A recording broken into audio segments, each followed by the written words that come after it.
Right, welcome back to Ren's Kitchen Chaos. So today I have something a little bit special for you. I've managed to find in Poland some lamb. Yes, there's a little halal butcher shop just around the corner from here, and there we have a nice shoulder of lamb. So I'm going to be preparing that with some sort of Eastern spices, you know, a little bit Indian style if you want.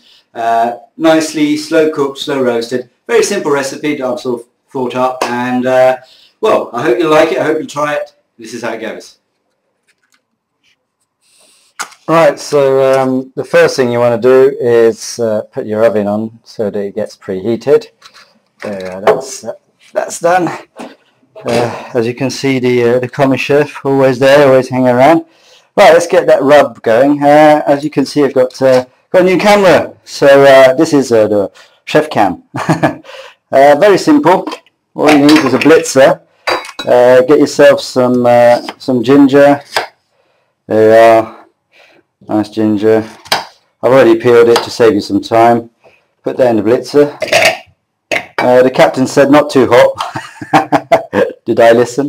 Right, so put a few chilies in there. There you go. I've got a few spices that you can get from your local shop. Now, which one's which? Alright, one's sumph, and you want to put about, I don't know, a teaspoon of that. There you are, a teaspoon of that. And one's the coriander seeds. You want to put about the same teaspoon of that. There you are, teaspoon of that. Some mustard seed. Half a teaspoon of mustard seed. There you go. Got some garam masala. You can get that in all your local little corner shops, you know, Indian shops and all that. So you want to put about 3 teaspoons of that. I quite like this stuff. Really good. And of course cinnamon. You can't have it without the old cinnamon. Again, probably 2 teaspoons of cinnamon. There we are. Et voila. And about half a teaspoon of nutmeg. Nutmeg. Oh, what did I forget? I forgot some garlic. There, I need some garlic in here. Garlic it is. It's lucky I just have to peel it. I just don't have to. There you go. That's the easy way of peeling garlic. Just cut the little dry bit off at the end. In it goes in the blitzer. I'm going to put 2 cloves. Do I want to put more? Oh, I don't know. What do you think? We like garlic, don't we? And garlic does have a tendency to go well with lamb. So let's make that 3. Who's huffing and puffing there? Frank, what are you huffing and puffing for? Hey? Yeah, that's 3 cloves of garlic. That should be enough. What's wrong with this one? It's a bit of a strange one, that one. So 1 within 1. Okay, never mind. There it goes. And you blitz all of that, and we will rub it into the lamb once it's nicely blitzed. Let me just tidy up a bit here. Right, there, that's called tidying up. Put it next to the chopping board. There's the lamb. The lamb's too big to go in my. The lamb's too big to go in my baking dish. So I'm going to take this little bit off here. There you go. It's not going to go to waste. You might have noticed there's a little critter that hangs around us. He will, I'm sure, appreciate this very much. But I'm not going to put the spices on it, simply so that he can. There we go, that's better. That was an easier way of cutting it. I'm not an expert butcher, you see, so I have to sort of find the joints and go from there. That's it. There we are. And that'll be a little bit that I'll be cooking alongside the leg of lamb. Alongside it, but at least it allows me to put the whole shoulder in the tray. I'm going to spike it as much as you want. The only reason I'm doing that is so that I can get the flavours nicely into it. The meat gets shredded off once it's cooked, so it doesn't matter if you go right through. There we are, that's nicely done. This one I can leave alone. Where's my blitzer? Here's the blitzer.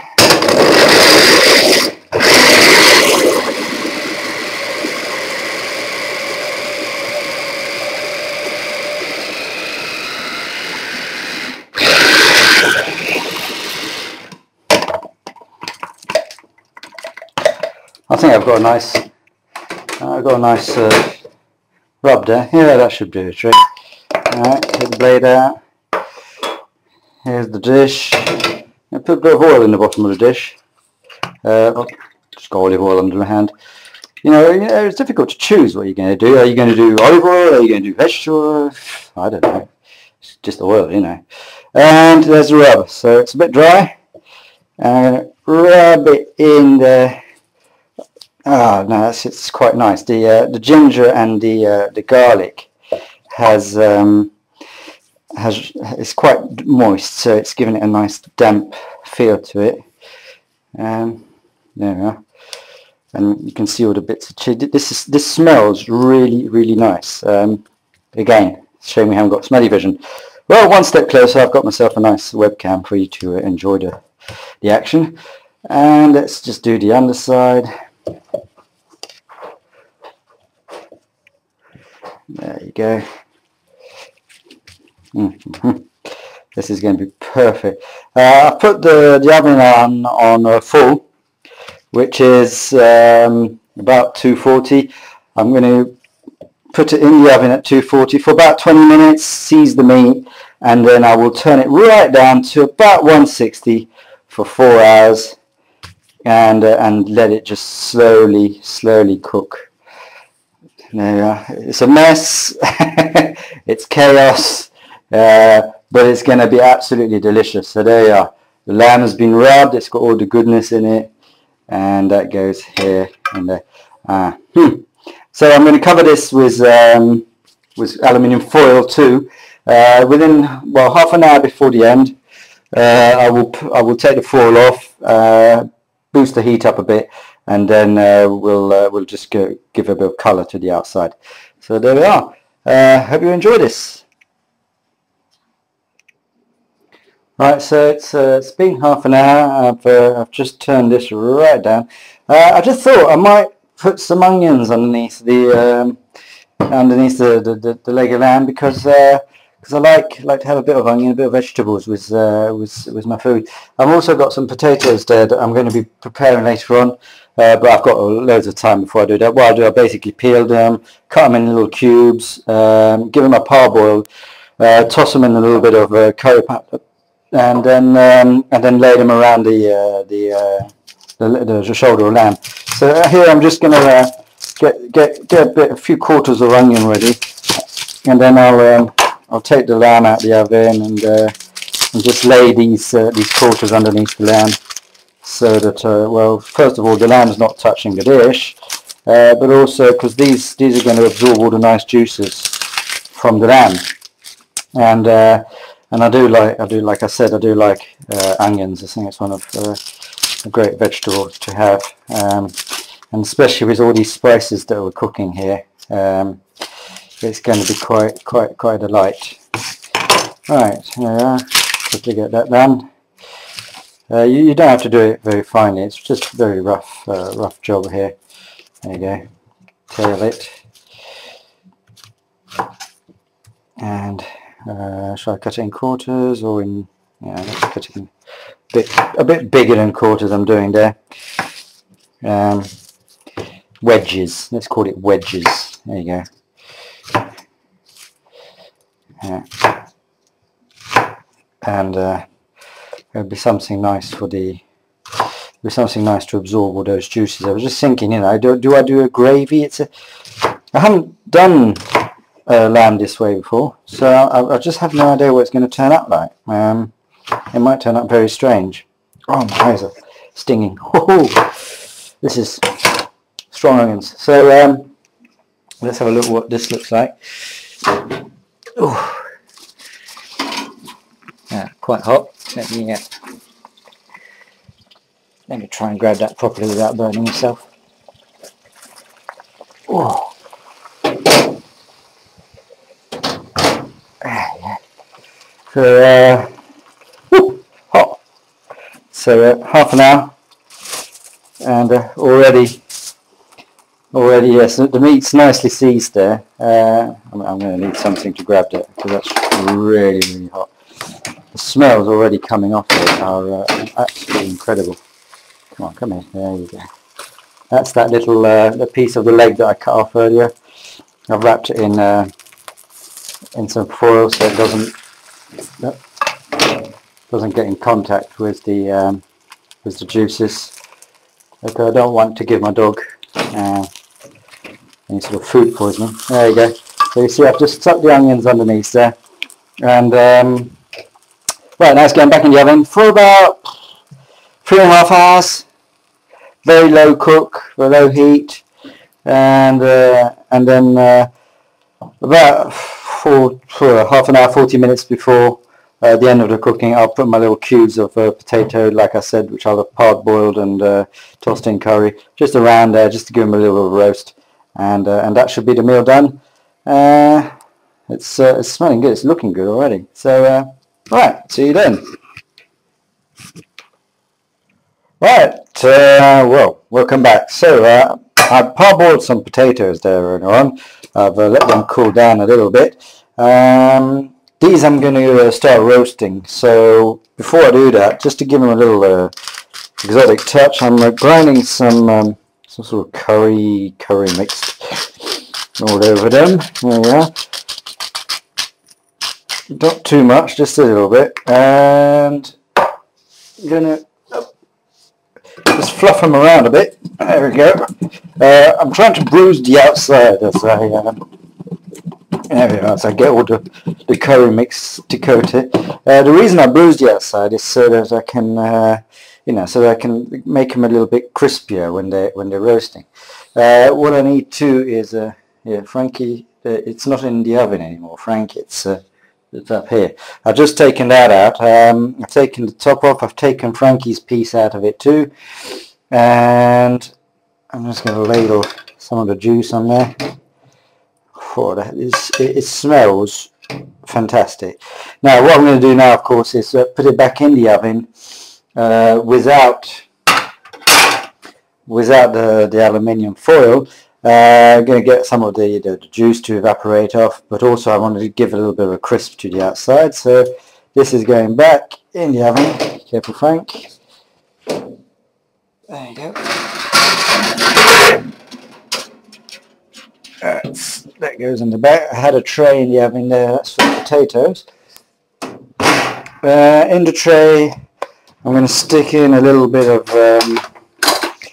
I don't even remember, a few weeks ago I did some duck. There's the duck fat. So I'm just going to stick a spoon of that in there. There you go.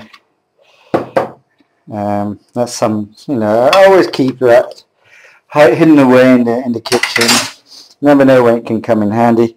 Bit of duck fat, very nice to roast some potatoes. And the potatoes are here, so as you can see, I've coated them in the curry.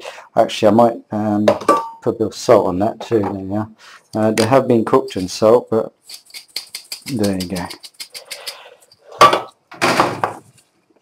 And shove them in the tray. Oh, come on, there you go. There you go. So there, I'll put those all around,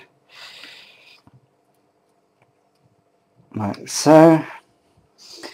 And they can go in the oven. I think I've got about 40 minutes left, not even that, half an hour left cooking time, so should give the potatoes plenty enough time to roast.